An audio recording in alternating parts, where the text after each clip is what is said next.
Hello, my friends. Greetings from the Institute for Advanced Jesuit Studies.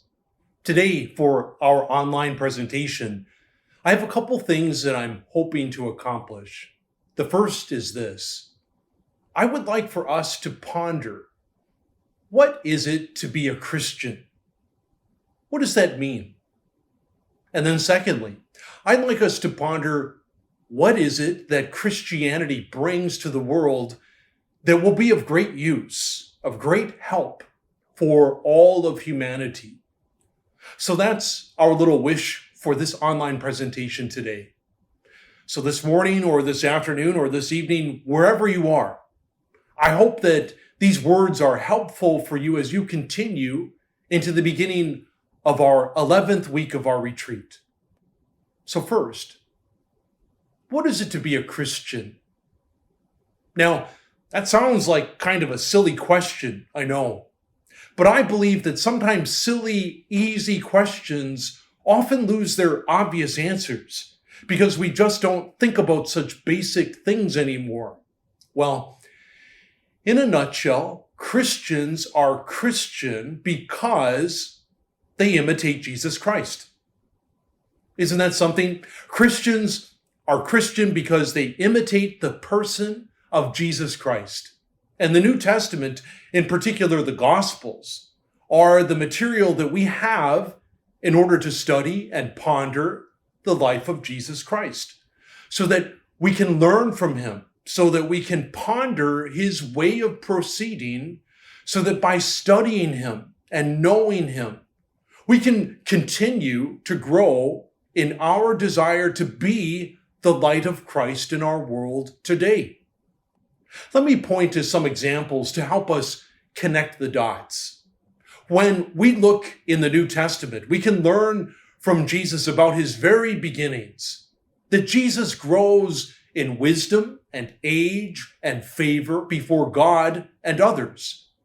That little sentence describes Jesus's formative time. That's his teens and 20s. Then, to connect the dots, our formative time, our ability to grow in wisdom and age and favor before God and others is in imitation of Christ. I bet you've not thought about your teens, your 20s in such a way. But if you are a Christian, that formative time in your life contains the seeds of you growing into your Christian identity. We know that Jesus over and over again goes off to deserted places to pray. Now, we know that those deserted places are not far from where he lives because he walks to those places. Why does Jesus keep doing that? Well, it seems to me that he goes to those quiet places in order to be single-hearted and single-minded in his ability to come before God, to listen interiorly so that he can do the will of God on earth as it is in heaven. Now, to connect the dots. That's what we've been doing during these weeks of retreat.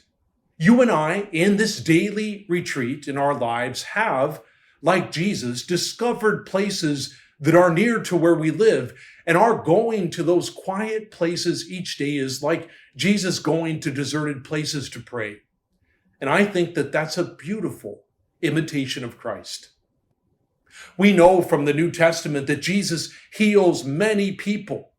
For example, a hemorrhaging woman, a paralytic, a demoniac. All sorts of different people find the healing presence, the healing touch of Jesus to be a source of comfort and strength.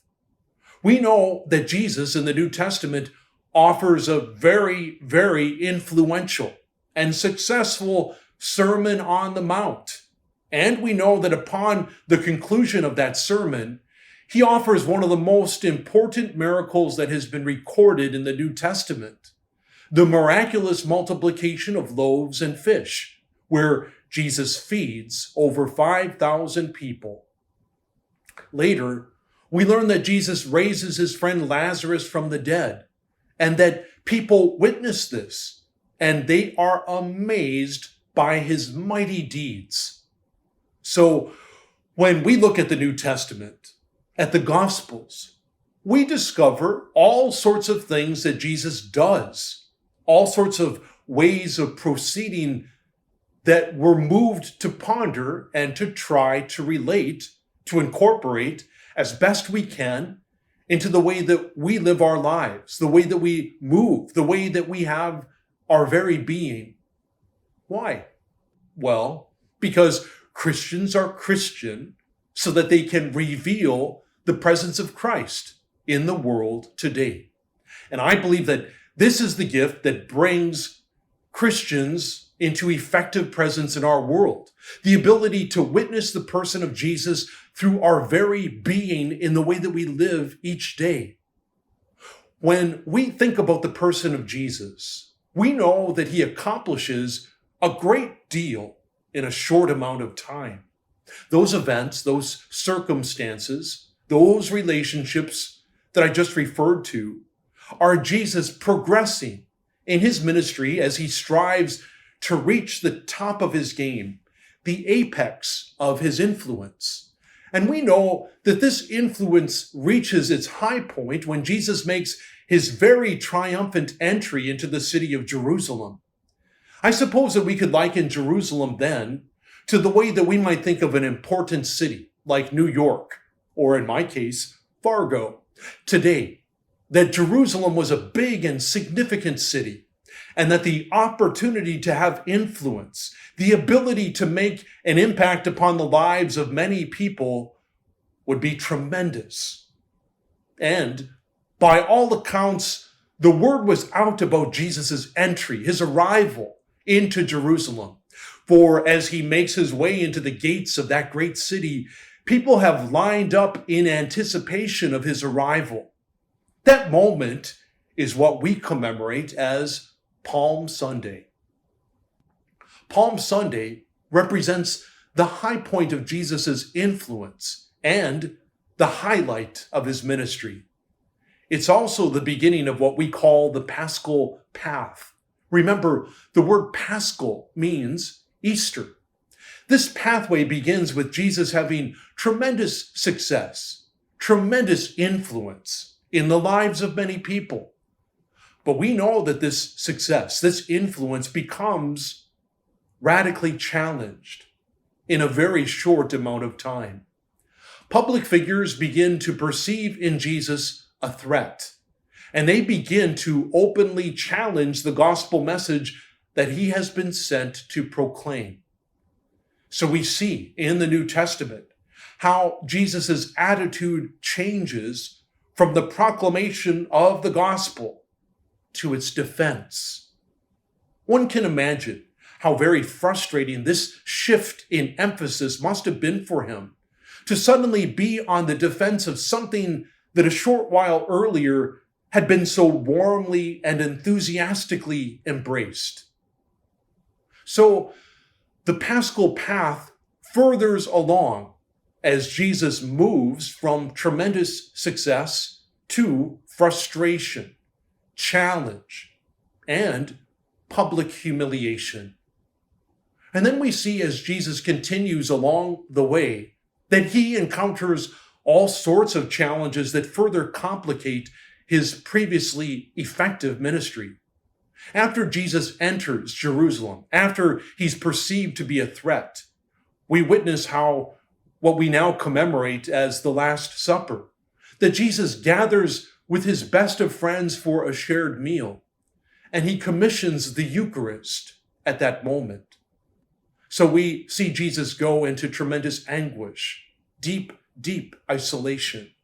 His agony in the garden is the place where he reveals the fullness of his vulnerable humanity, deeply fearful of what's to come, with his best of friends hiding from a distance.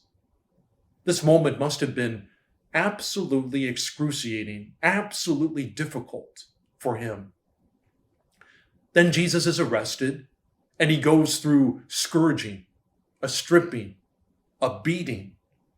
And then the weight of the cross is placed upon his shoulders. And he proceeds to bear that cross with tremendous difficulty. He falls often.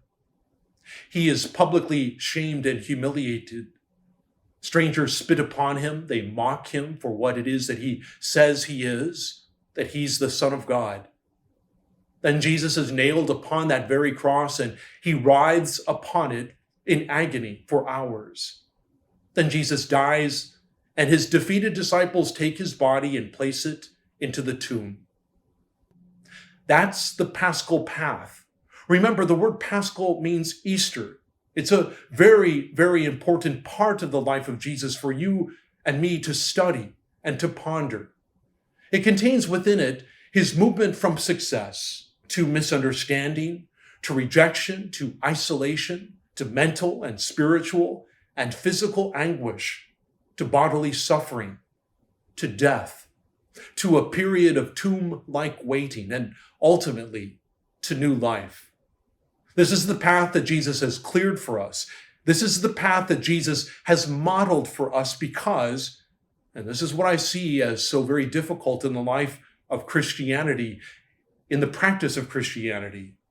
It's the path that Jesus has modeled for us. It's the path that he has walked for us because every person who calls her or himself Christian must walk this, her or himself.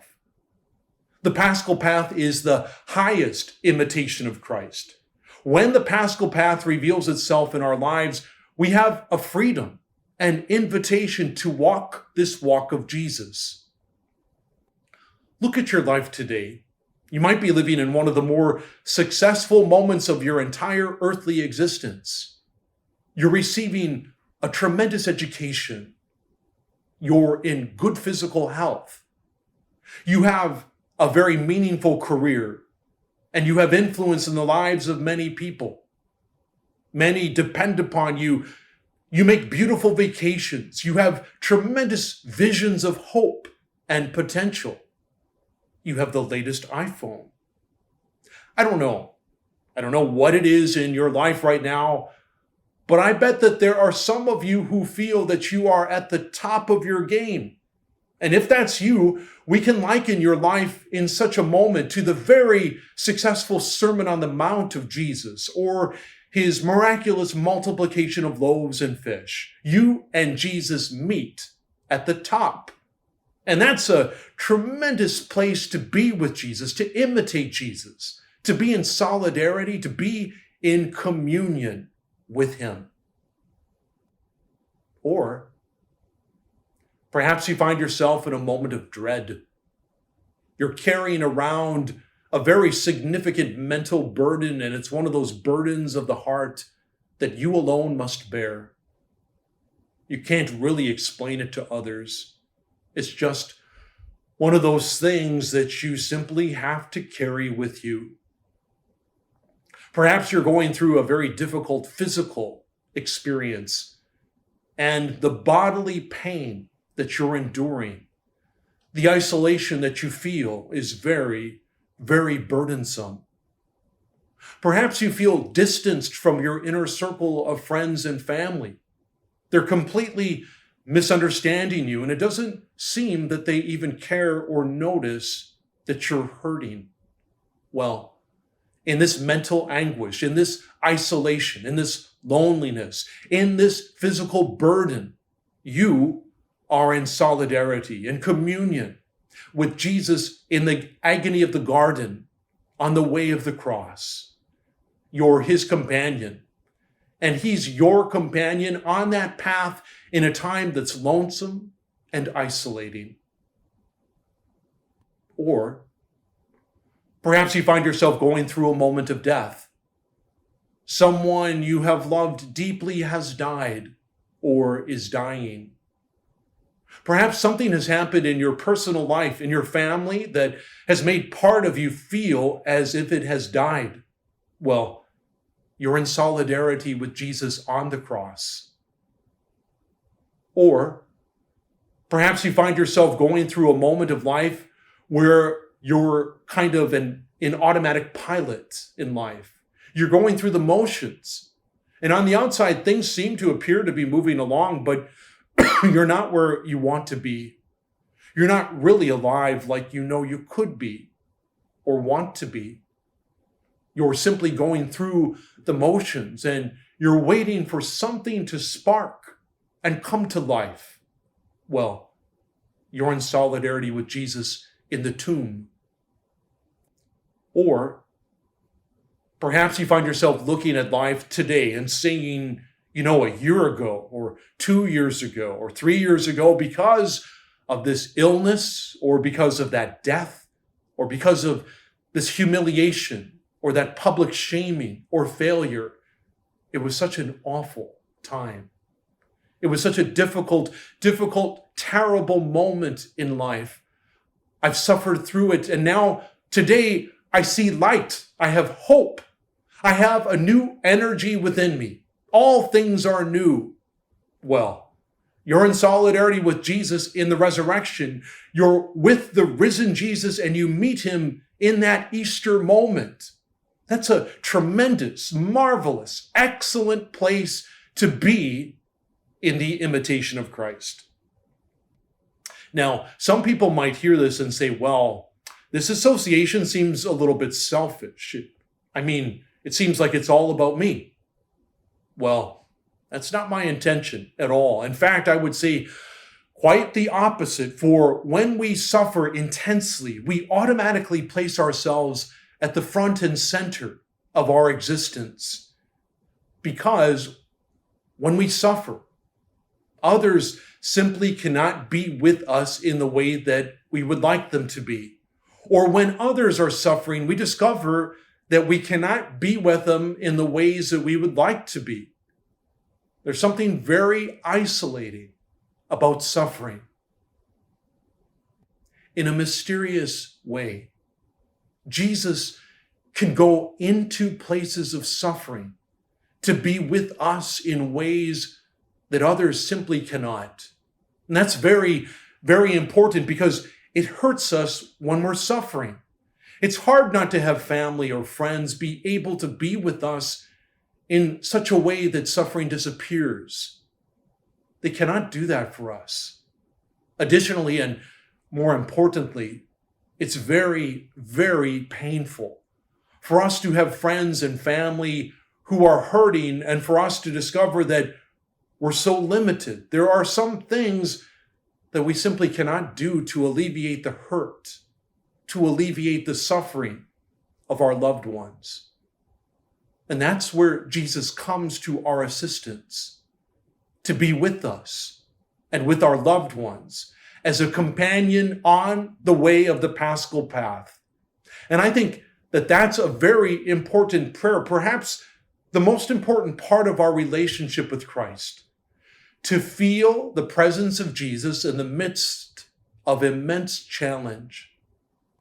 You see, I think one of the pains that you and I face in this moment is that many people have walked away from faith.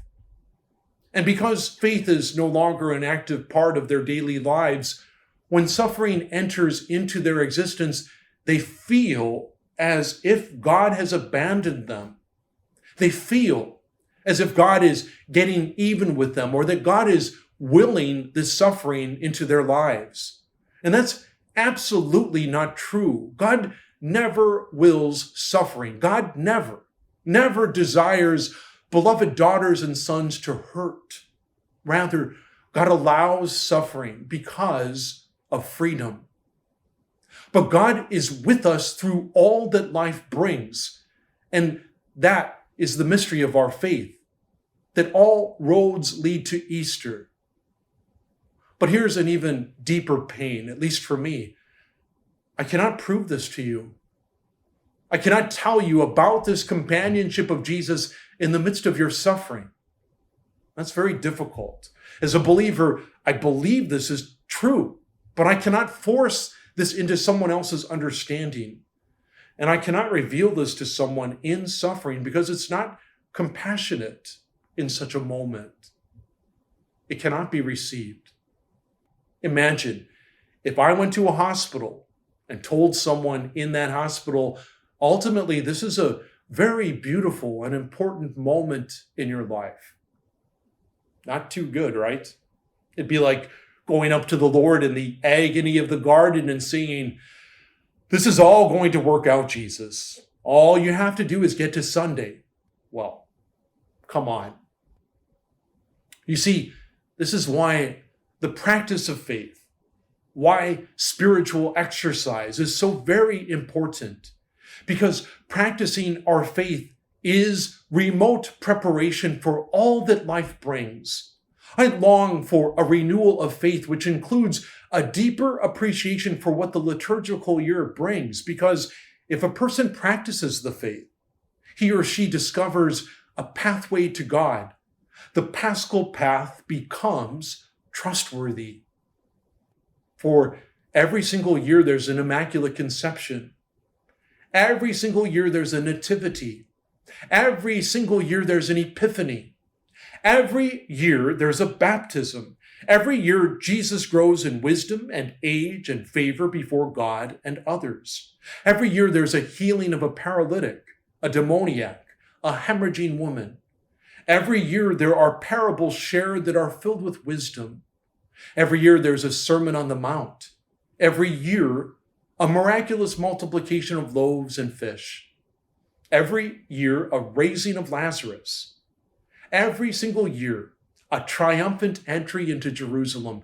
Every year, a Last Supper. Every year, an agony in the garden, a way of the cross, a crucifixion, a Good Friday. Every single year, there is a joyful Easter.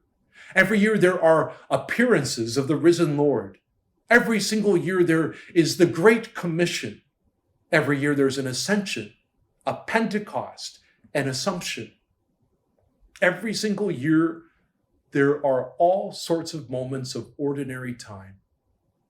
You see, what happens is that if we practice the faith, if we exercise the interior life by this participation, then our faith becomes an integral part of who we are. It becomes internal to our person, so that when life brings me an epiphany, I know where I am. When life brings me a Sermon on the Mount, I know where I am. When life brings me an agony in the garden, I know where I am. And that's the gift of our faith. It's what we call the Paschal path, the Easter path, and it's applicable to every single human life. Again, this interpretation cannot force itself into people's lives. The Paschal mystery is therefore the choosing. It's the lens through which humanity can grow and to see everything through to its completion. It is the mystery of life. And this is the catch. I cannot prove this to you. That's not my job. I can't force it into your life. That's not my job either. All I can do is to witness it, to profess it, to live it with sincerity of heart. And I believe that if Christians do this, we will contribute to the healing of all of humanity, and we'll see the world a better place upon our exit than it was upon our entrance. That's why in this moment of retreat, we can discover an opportunity to witness the life of Jesus through our way of proceeding. And again, we cannot, nor should we force our faith into people's lives. I think if we live it with utter sincerity, people will find it compelling and irresistible. And an even greater mystery is that this truth of our faith has been handed on to us from generation to generation for hundreds and hundreds of years.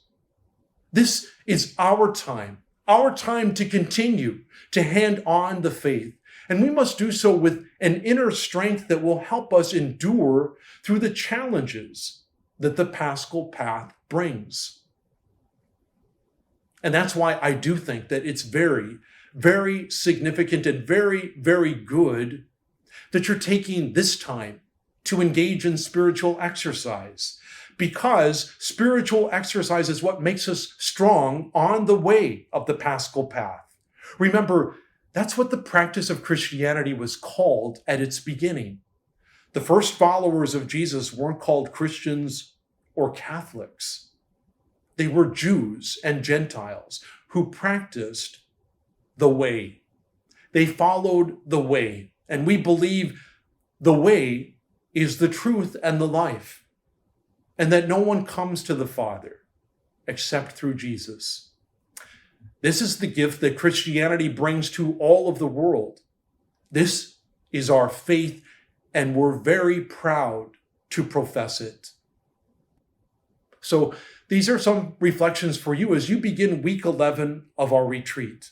Let's continue to pray for each other and to pray for a special grace of endurance, to finish the retreat strongly with conviction, and to be appreciative of the small group conversation, of the sacred silence that we've been given interiorly, and to resolve that the strength that we have received might be spent for a greater good beyond ourselves. In other words, to continue to contribute, to continue to respond to that call upon earth as it is in heaven.